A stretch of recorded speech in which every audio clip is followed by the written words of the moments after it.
بسم الله الرحمن الرحيم.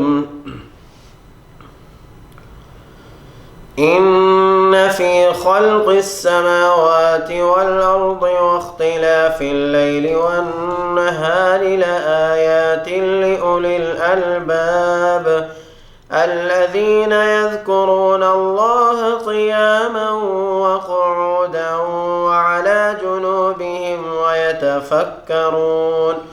ويتفكرون في خلق السماوات والأرض ربنا ما خلقت هذا باطلا سبحانك فقنا عذاب النار.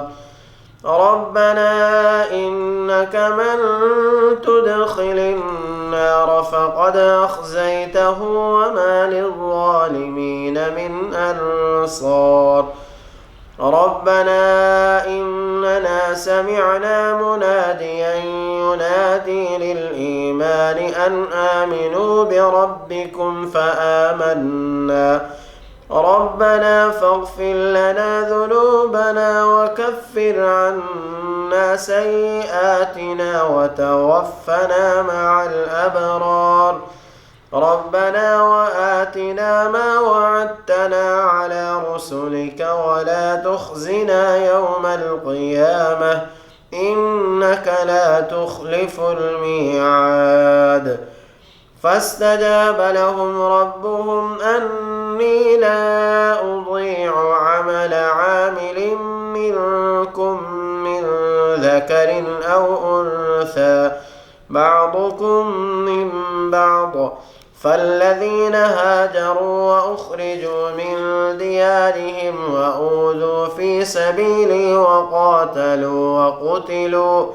وقتلوا لأكفرن عنهم سيئاتهم ولأدخلنهم جنات تجري من تحتها الأنهار ثوابا من عند الله والله عنده حسن الثواب. لا يغرنك تقلب الذين كفروا في البلاد متاع قليل ثم مأواهم جهنم وبئس المهاد. لكن الذين اتقوا ربهم لهم جنات تجري من تحتها الأنهار خالدين فيها نزلا من عند الله وما عند الله خير للأبرار. وإن من أهل الكتاب لمن يؤمن بالله وما أنزل إليكم وما أنزل إليهم خاشعين لله لا يشترون بآيات الله ثمنا قليلا أولئك لهم أجرهم عند ربهم إن الله سريع الحساب. يا أيها الذين آمنوا اصبروا وصابروا ورابطوا واتقوا الله لعلكم تفلحون.